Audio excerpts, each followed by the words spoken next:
বাংলাদেশের বিখ্যাত সাংবাদিক ইলিয়াস হোসেন গতকাল একটি বিশ্ব রেকর্ড করেছেন। বিশ্ব রেকর্ড মানে বিশ্ব রেকর্ড, হাসির কোনো বিষয় নয়, মজার কোনো বিষয় নয়। সারা পৃথিবীতে একটি লাইভ সর্বোচ্চ কত মানুষ দেখে আপনারা জানেন? 8,45,000, যেটা ইলিয়াস হোসেনের লাইভটি মানুষ দেখেছে, অর্থাৎ মেজর ডালিমের সাক্ষাৎকার। এর আগে এই রেকর্ডটি ছিল 6,45,000, 6 লাখের উপরে, 45,000 কিনা আমি শিওর না, তবে ইলিয়াস হোসেনেরটা দেখেছেন 8,45,000। এটা ইউটিউবের রেকর্ড। দেখবেন 2-1 দিনের মধ্যে এই বিষয়টি Washington Post, Al Jazeera, New Age বলতে আমেরিকার এদের নিউজ হবে। ওই বাংলাদেশের প্রথম আলো এটার অনুবাদ করবে না। এত বড় একটা রেকর্ড, এটা হবেই হবে। বিশ্ব রেকর্ড হয়েছে, এটা নিউজ হবে সারা ওয়ার্ল্ডে। ইলিয়াস এখন এমনিতেই বিশ্বখ্যাত, এখন এস্টাবলিশডে চলে যাবেন তিনি, নিউজ মিডিয়ায় চলে আসবে। কার মতো? ওই যে জুলিয়ান অ্যাসাঞ্জ মনে আছে, উইকিলিক্সের, মেহেদি হাসান আল জাজিরার, রিজ খান, তাদের মতো হয়ে যাবে ওই সব পজিশনের লোক। একজন মেহেদি হাসান কি খালেদ মহিউদ্দিনকে গোনার টাইম আছে? ওইটা দেশে বসে বসে বয়ান কসলায়, ওইটা পলিটিশিয়ান, এটা কোনো সাংবাদিক না, এটা একটা টাউট পলিটিশিয়ান খালেদ মহিউদ্দিন। এই ইলিয়াস হোসেনের 2 ঘন্টা 54 মিনিট, 2 ঘন্টা 9 মিনিট 54 সেকেন্ডের এই লাইভ মানুষ মনে হয় দম নিতে ভুলে গেছে, এত মনোযোগ দিয়ে শুনেছে। আমার বউ এগুলা শুনে না, কিন্তু আমি যখন শুনছিলাম সেও মনোযোগ দিয়ে পাশে শুয়ে শুনছিল। এত আকৃষ্ট করেছে শুধু আমাদেরকে না, সারা ওয়ার্ল্ডের মানুষকে। বুঝলেন না? একসাথে 8,45,000 মানুষ একই সাথে দেখছে। আর এই কয়েক ঘন্টা, 8-9 ঘন্টা যেতে না যেতে এটা হয়ে গেল কত? প্রায় 4 মিলিয়ন। আপনি বুঝতে পারেন? হ্যাঁ, 4 মিলিয়ন ভিউ হয়ে গিয়েছে। এই ইলিয়াস হোসেনের ভিডিওতে 12টি গুরুত্বপূর্ণ পয়েন্ট অনুসন্ধান করতে পেরেছি। সংক্ষেপে আপনাদেরকে সেটি দেখাবো। এই 12টি গুরুত্বপূর্ণ পয়েন্ট কি? 1 নম্বর হলো, মুক্তিযুদ্ধে আসলে 30 লক্ষ মানুষ মারা যাওয়ার, শহীদ হওয়ার বিষয়টি সম্পূর্ণ ভুয়া এবং মিথ্যা কথা। 3 লক্ষ মানুষ মারা গিয়েছে। 12টি পয়েন্ট তো। 13 নম্বরে একটি ব্যাখ্যা দিব আপনাদেরকে, আপনারা নিশ্চয়ই বিশ্বাস করবেন, আপনাদের মনোভূত হবে, একটু অপেক্ষা করবেন। এরপরে 13 নম্বরটি দেওয়ার পরে যদি সময় থাকে, ইলিয়াস হোসেনের ভিডিওতে যে 28,000 কমেন্ট পড়েছে, 29,000 কমেন্ট পড়েছে, তা আপনাদেরকে 2-1টা সেখান থেকে পড়ে শোনাবো।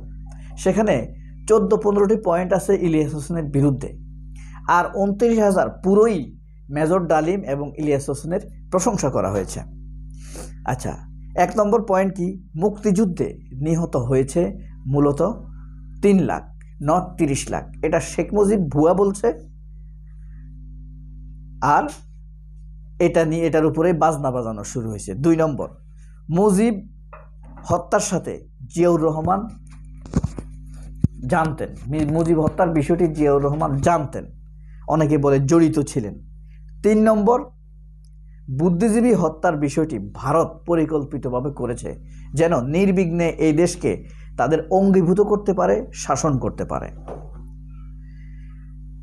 4 নম্বর, 16,000 কোটি টাকার সম্পদ লুট করেছে এই দেশ থেকে ভারত স্বাধীনতার পরে।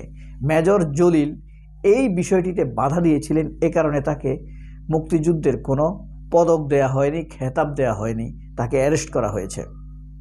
5 নম্বর, জহির রায়হান, শহীদুল্লাহ কায়সারকে আওয়ামী লীগ হত্যা করেছে। বুদ্ধিজীবীদেরকে হত্যা করেছে ভারত, এবং জহির রায়হান এবং শহীদুল্লাহ কায়সার এই 2 জন লোককে হত্যা করেছে আওয়ামী লীগ। মেজর ডালিমের যুক্তিপূর্ণ কথা।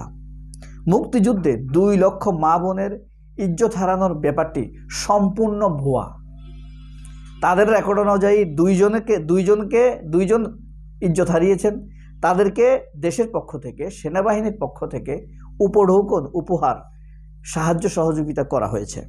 দেখেন কি মিথ্যা আমরা জানতাম, পাঠ্য বইয়ে মিথ্যা দিয়েছে আমাদেরকে, বয়ান বা দিয়ে সব প্রথম আলো, খালেদ মহিউদ্দিনরা এগুলা তুলে ধরেনি আমাদের সামনে।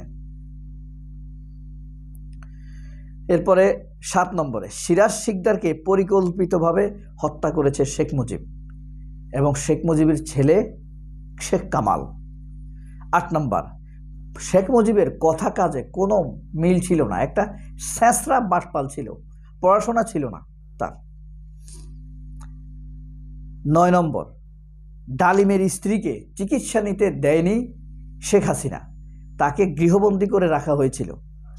শেখ হাসিনা ক্ষমতায় আসার পর গৃহবন্দী থেকে ছেড়ে দেওয়া হয়, কিন্তু চিকিৎসার জন্য বিদেশে যেতে পাসপোর্ট নবায়ন করতে দেয়নি বিএনপির লোকেরা। আমার মনে হয় খালেদা জিয়ার এই মানসিকতা নেই, কারণ খালেদা জিয়া নিজের শত্রু রাশেদ খান মেননকে থাইল্যান্ড থেকে চিকিৎসা করে এনেছিলেন, সে মারা গিয়েছিল প্রায়, পরে তাকে কুকুরের হার্ট লাগিয়ে বাঁচিয়ে রেখেছে। সেই রাশেদ খান মেনন পরে আবার খালেদা জিয়ার বিরুদ্ধে লেগেছে, খালেদা জিয়াকে জেলে ঢুকিয়েছে। খালেদা জিয়া এমন নয় মানুষ, আমার যা জানা মতে। শেখ হাসিনার পেট পোলা সজীব জয়কে মদ্যপ অবস্থায়, নেশাগ্রস্ত অবস্থায় রাস্তায় পেয়ে গোপনে আবার শেখ হাসিনার কাছে পৌঁছে দিয়েছে, যেন শেখ হাসিনার মান সম্মান নষ্ট না হয়। এই হলো খালেদা জিয়া। তবে বিএনপির ভিতরে ভারতপন্থী, আওয়ামীপন্থী অসংখ্য লোক রয়েছে, তারা খালেদা জিয়াকে বিভ্রান্ত করে থাকতে পারে। যাই হোক, এটা আমার মত। এটা হলো মেজর ডালিমের ইস্যু। মুজিব, মূলত মুজিবকে কেউ হত্যা করেনি। জন অভ্যুত্থানে, সেনা অভ্যুত্থানে মুজিব নিহত হয়েছে। আসলে মুজিবকে কেউ হত্যা করেনি। কিডন্যাপকারীদেরকে, যেমন মেজর ডালিমের স্ত্রী নিম্মিকে যারা কিডন্যাপ করেছে, সেই গাজী গোলাম মোস্তফা, তাদের শাস্তি না দিয়ে উল্টো মেজর ডালিম সহ আরও 28 জন সেনাবাহিনীর অফিসারকে সাসপেন্ড করেছে শেখ মুজিব। দেখেন, বিচার করবে কার? তাকে বিচার না করে উল্টো যার স্ত্রীকে তুলে নিয়েছে তার সে সহ আরও 28 জনকে সেনাবাহিনী থেকে সাসপেন্ড করেছে শেখ মুজিব। শেখ হাসিনার ব্যাপারটিও এরকম। বিডিআর বিদ্রোহে হুমকি ধমকি দিয়ে বিচার না করার জন্য তাদেরকে থামিয়ে রেখেছিল এই শেখ হাসিনা। বর্তমান সেনাবাহিনী এর সাথে যুক্ত থাকতে পারে বলে অনেকে বলছে। আচ্ছা, যাই হোক, এরপরে দেখেন, এই হলো 12টি পয়েন্ট। 13 নম্বর পয়েন্ট আমি যেটা বলতে চাইছি বলছি। দেখেন, তারা বলছে মুক্তিযুদ্ধে, শেখ মুজিব বলছে, আওয়ামী লীগ বলছে, বিএনপিরও বেশিরভাগ লোক। খালেদা জিয়া কিন্তু এই তথ্যের সাথে যুক্ত না। খালেদা জিয়া একবার বলেছিলেন মুক্তিযুদ্ধে নিহত হওয়ার সংখ্যাটি অতিরঞ্জিত, এরপরে প্রথম আলো তার বিরুদ্ধে লেগেছে।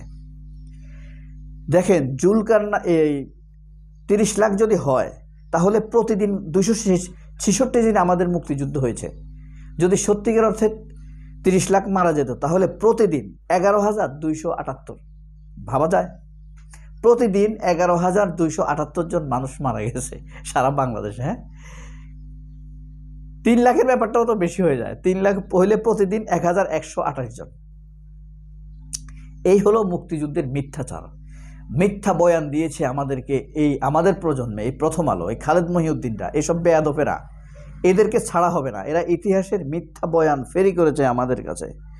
30 লাখ শুনাইছে আমাদেরকে মিথ্যা। এই যে ইলিয়াস হোসেনের ভিডিওটা আপনারা দেখেন,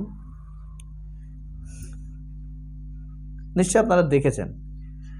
হ্যাঁ, এখানে আপনাদেরকে 5টি মন্তব্য পড়ে শোনাবো। আমার বাবা গত 30 বছর আগে আমাকে যা বলেছিলেন তা মেজর ডালিমের বক্তব্যের সাথে সম্পূর্ণ মিলে যায়। আমার বাবা আমাকে ইতিহাস সম্পর্কে সঠিক জ্ঞান দিয়েছিলেন। ইসলামিক আসাদ এই মন্তব্যটি করেছেন। এর বিডি সিকিউরিটি, একজন মুক্তিযোদ্ধাকে এইভাবে উপস্থিত করার জন্য ধন্যবাদ ইলিয়াস ভাই।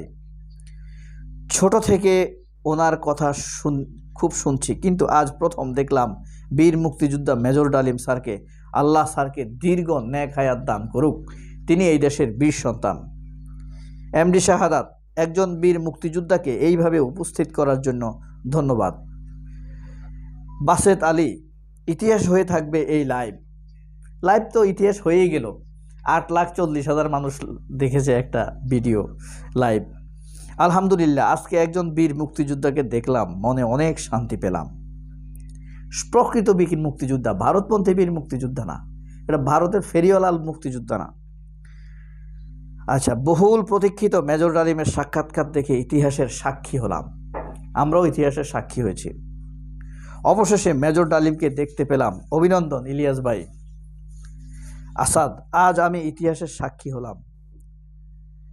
জিদান খান, বলার কোনো ভাষা নেই, নিজেকে খুব ভাগ্যবান মনে হচ্ছে। ধন্যবাদ ইলিয়াস ভাই আপনাকে। আসলেই এই কয়েকটি শুনালাম মাত্র 28,000, বুঝেন না, 29,000 কমেন্টস পড়েছে, লাইক পড়েছে কত হাজার, আপনি রিয়াকশন পড়েছে কত, আপনি আশ্চর্য হয়ে যাবেন। 3,43,000 লাইক হয়েছে, লাইক 3,43,000 লাইক পড়েছে। আর ভিউ হয়েছে গত 12 ঘন্টায় 40,63,494, 48,63,494। শাহেদ আলমের মতো কুকুর শুকররা এসব বুঝবে? আমরা ইলিয়াস হোসেনকে যারা ঘৃণা করে এলিট হতে চায়, এলিট সাজতে চায়, ইলিয়াস হোসেনের বিরুদ্ধে মন্তব্য করে যারা এলিট সাজতে চায়, সেই সকল এলিটরাও চোখ ফিরাতে পারেনি। আমি নিশ্চিত এটা শেখ হাসিনাও দেখেছে। আরেকটা জিনিস লক্ষণীয়, মেজর ডালিম শেখ মুজিবকে একবারও অসম্মান করে কথা বলেনি, এটা আমার মনে হয় তার পারিবারিক শিক্ষা। আমি একটা বইতে পড়েছিলাম, তিনি 4 বছরে বুঝতেন, এই মেজর ডালিম 4 বছর বয়সে বুঝতে পারতেন অক্সিজেন ছাড়া মানুষ বাঁচে না। একদিন এই গল্প শোনাবো আপনাদেরকে। তার মায়ের সাথে তিনি সিনেমা দেখতে গিয়েছিলেন একবার। যাই হোক, সবাই অনেক ভালো থাকবেন। আল্লাহ হাফেজ, আসসালামু আলাইকুম।